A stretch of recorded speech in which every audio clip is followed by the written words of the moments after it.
Welcome to this space of conversations with Game Changers. These meaningful conversations with those who we have found are connected to their purpose from within, who are able to express that purpose in a really unique way, and through that are bringing transformation to the world in different ways. We are interested in people who aim to change the game and create new narratives that open new possibilities for them and for all of us. We are Purpose+Motion, and we support organizations to connect with their purpose and then get in motion, in action. The potential we help them unlock allows them to stabilize through transitions, create healthier work environments, and scale their positive impact in the world. Enjoy these conversations. And please let us know what you think in the comments below. Maegan, my guest this afternoon, is a weaver, dreamer, believer in the new frontier for humanity, a midwife for new cultures, connections, and realities that long to be born with joy, interdependence, and respect into this world. She has been studying and deepening her knowledge of the healing realms for over 20 years, alongside her passion and love for underground electronic music, house culture, art, embodied dance, and rituals. Through her work with plant medicines such as cacao, embodied dance, and the healing frequencies of music, she has helped usher in a natural, ecstatic, communal movement in Berlin and beyond, and is part of the pioneer movement of the actual embodiment of transformative culture through such gatherings and rituals. With all of its messiness, magic, divine chaos, radical authenticity, and radical love. So thank you, Maegan, for taking the time to speak with me this afternoon. It's my pleasure. Thank you so much for inviting me.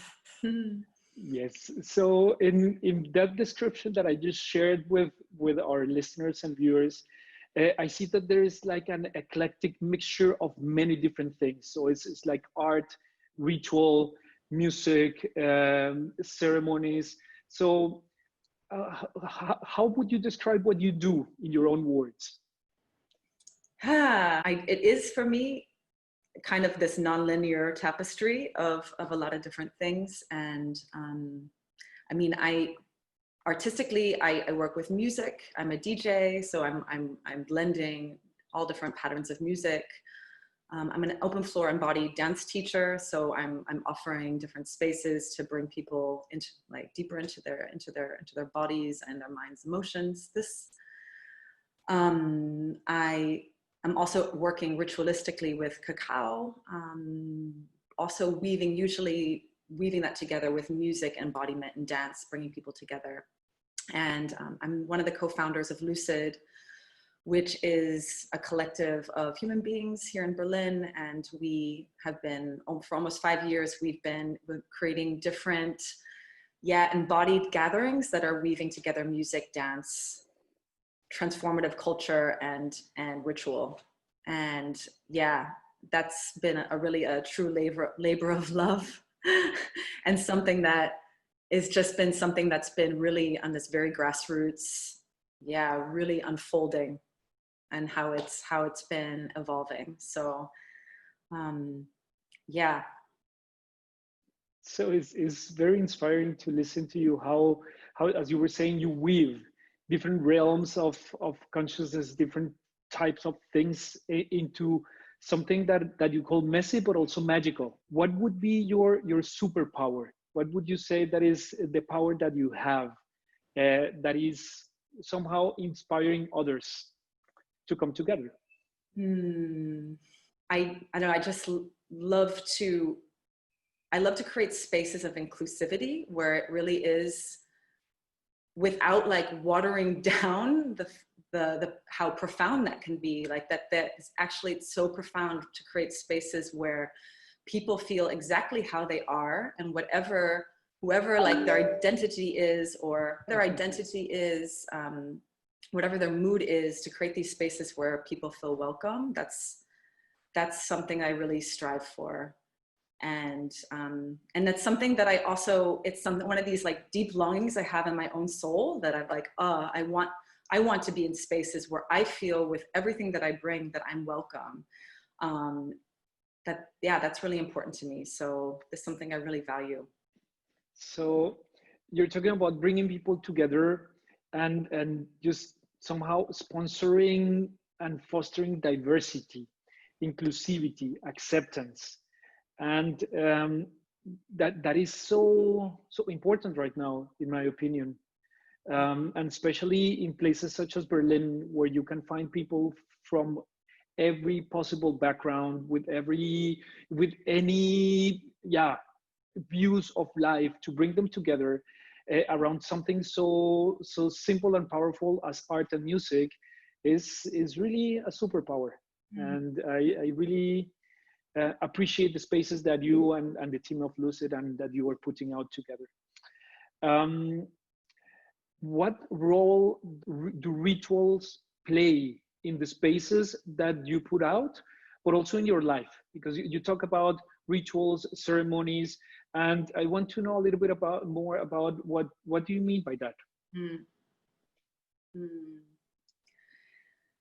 For me, it's been, and it still continues to be one of these inquiries in rediscovering the power of and reclaiming the power of ritual, that's coming from, I would say even like more of the inside out. Like I grew up with not so many functional rituals in my life, and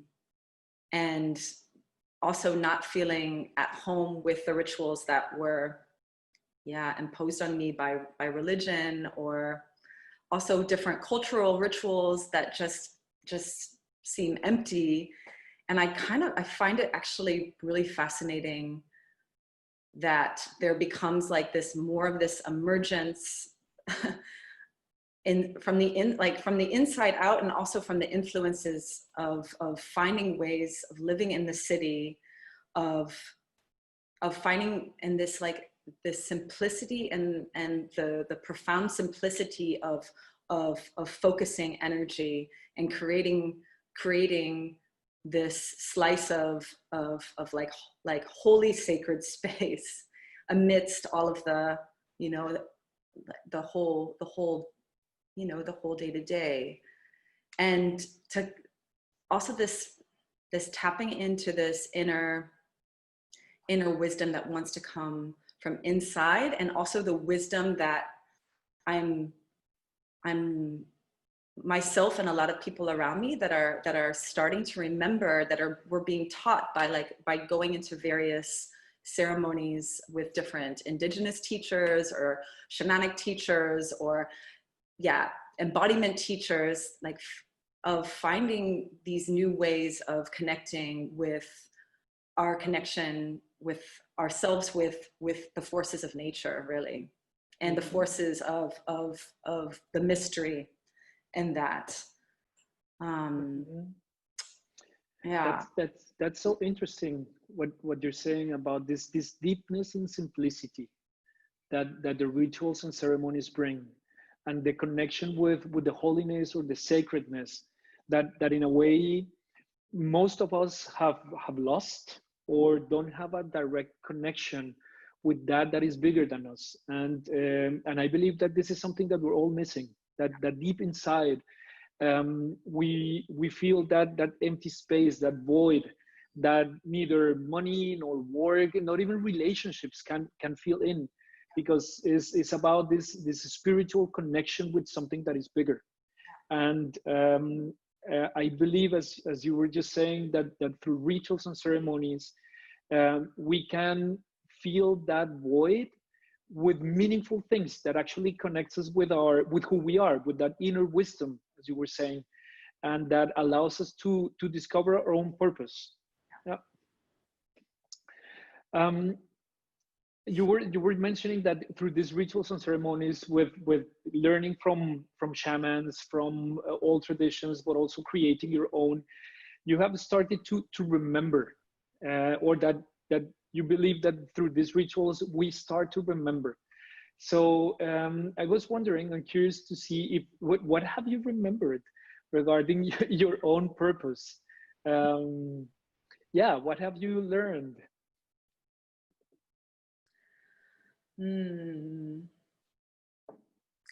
I would say, I mean, absolutely this connection to the planet, to the earth, to the elements, and this deepening relationship has been really incredibly profound, and I'm really looking forward to that continuing for the rest of my life.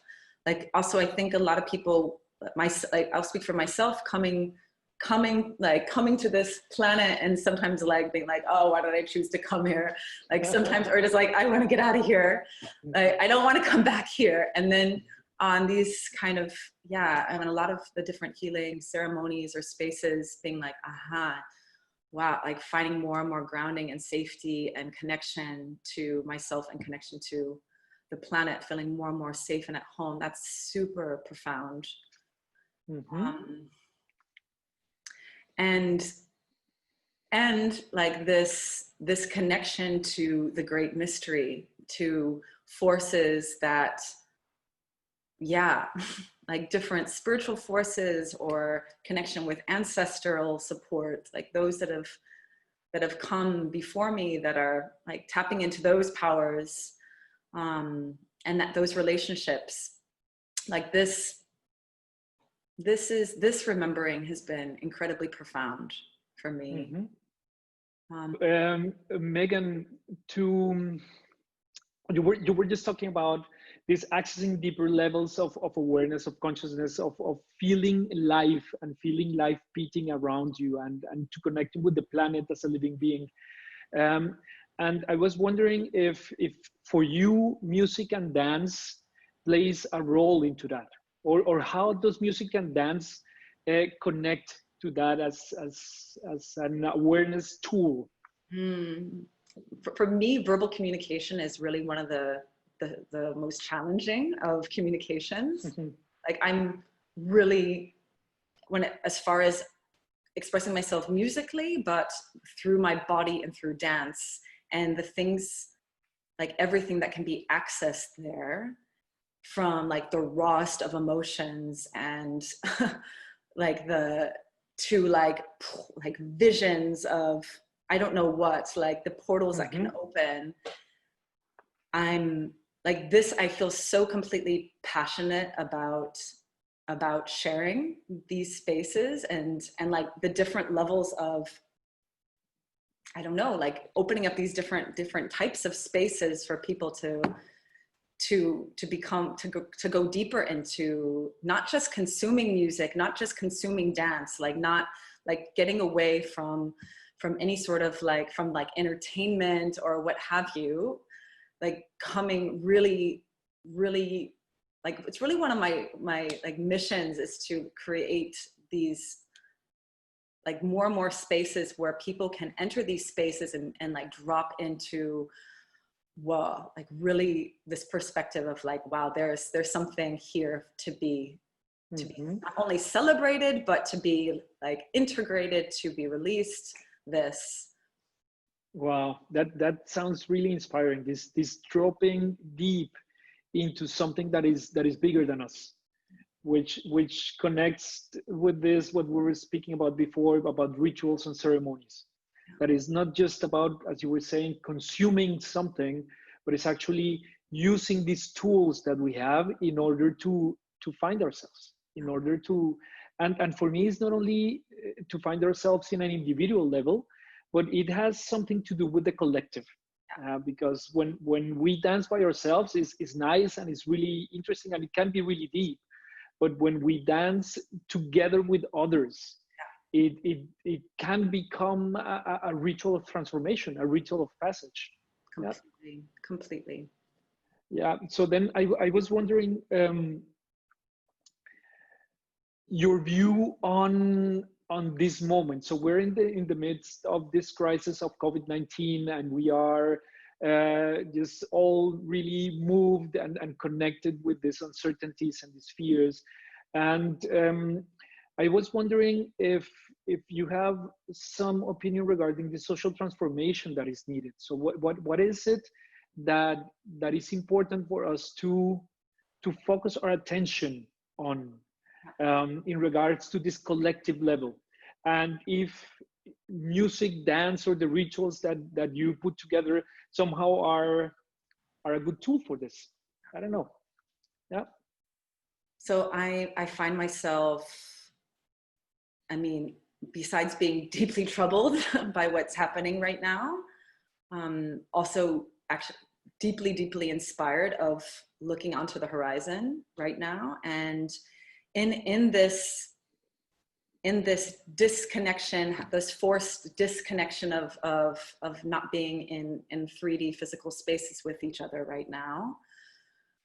And also with the emerging complexities of our world and everything that's like coming up to the surface, it goes way beyond the virus. It's like right now, it's like Pandora's box. We're like feeling, you know, and for most of us, where a lot of people have already been feeling all these things, but if you're tapping into the complexities and just realizing that we need each other to figure this all out. But right now, for a lot of people, all they have is Facebook, for instance, and how highly dissatisfying that is for a lot of different reasons, and how disembodied we're all feeling. So I'm feeling right now super inspired to figure out ways for us to come together, whether, and hopefully this will be in physical spaces, even if it begins on a small, intimate level. But how important it is for us to come into this, like to feed our social animal, to come into our bodies, like absolutely find new ways to come into our bodies, and to also process what's been happening through our bodies, as well as many other ways, also through discussing and going to different facilitations, going into creation. But I feel like this embodied, like bringing it back into the body and in connection with each other, is going to be incredibly important for our, not only our sanity, but for the emergent process of so that we can start to have like emerging solutions to what the problems, like the many challenges that we're facing right now. So like I already have my like little visionary mind is already starting to picture what that could look like this summer. And I feel really inspired to, like, this is, I feel incredibly important, like to get out of this disembodied, disconnected, like being on your own little island with all your wounds and all your worries and all of your visions, but to like bundle energies in a very conscious way, and to come into these, like come into our bodies, into this emergence. Well, yeah, I totally agree with you that this is a really intense moment, that it's bringing up so many fears. And before we started recording, we were sharing how so it's really easy to go into depression right now because of this isolation, that it doesn't matter that we have Zoom, it doesn't matter that we have technology, there is something very important that we're missing when we are by ourselves. And even though we can dance, even though we can speak, even though we can see each other, my intuition tells me that there is something about smelling each other, that is something about touching each other, there is something about just perceiving the energy close from one another, that we need. That is somehow we are nurtured by this type of connections, and that we're missing right now, and that is really easy because of that lack to go into this downward spiral of feeling alone, or feeling that life doesn't have a purpose. And I believe, as you were saying, that that music, dance, connection is something that it should be like a basic need for life and understood that way. And I'm really looking forward to the summer as well. Me too. Me too. I think this is going to be a very profound summer. Yeah. Really. Me too. Yeah.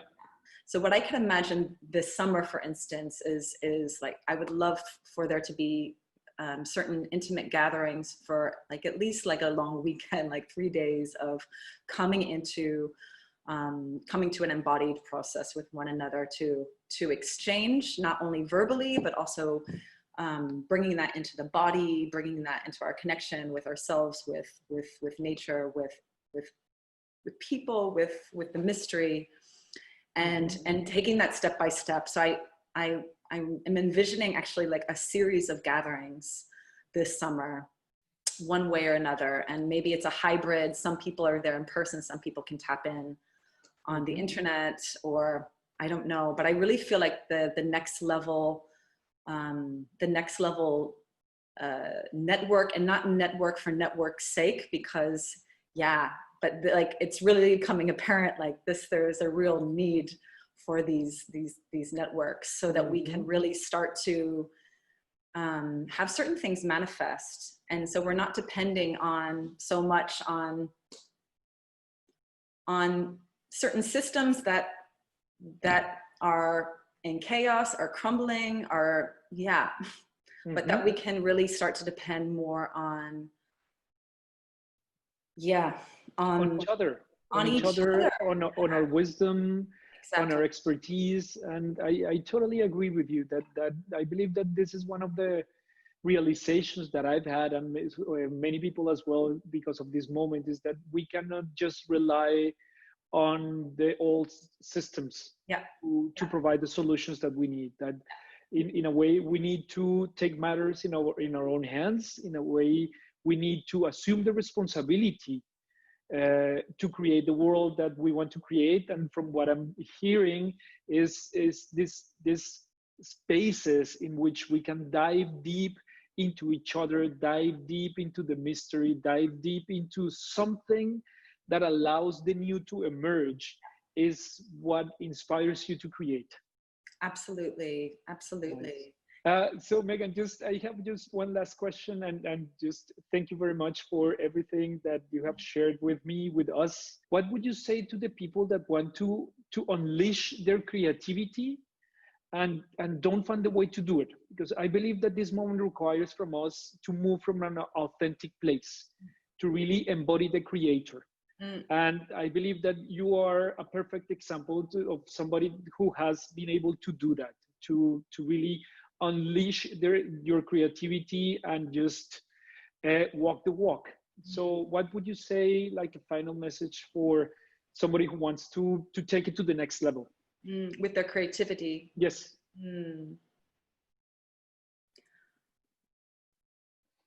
I feel like getting out of any sort of like mental judgment or internal judgment of not enoughness, or I have to do that and then I can do something. Like, it's really just do it. Like, do it, make mistakes, be messy, be weird, whatever. Like whatever is in one's heart that wants to be expressed, like whatever that is, like the time right now is just to do it. Like to not question yourself and think, am I good enough, or this or that? Like, and to follow one's heart and follow that passion and that joy of like, this wants to be expressed, like boom, and just do it. And even if you're the only person that sees that work of art, or like that reads that poem or whatever, or sees that dance, whatever, it doesn't matter. Like it just just like this radical expression of from the inside out, and like throw all perfectionism or trying to make it pretty, like the whole, I think this whole, like, I'm like a former perfectionist. I mean, we're raised in the culture of like, you know, even now with all the social media and everything, of like the perfect image and like make it like embrace the messiness. And and authenticity, like that shines above anything else. Anything else. And that's what the world needs. I know, and that's what we all need to Yeah. to allow ourselves, to give ourselves permission to just to be, Yeah. and to be free. I can totally relate to that message. So yeah, thank you, Maegan. Thank you very much for your time, for sharing with us a little bit of your wisdom, and yeah, really looking forward to next summer and to every other co-creation that you can come up with. Oh, thank you very much. I'm so blessed. Thank you so much. Yeah. Bye. Bye bye.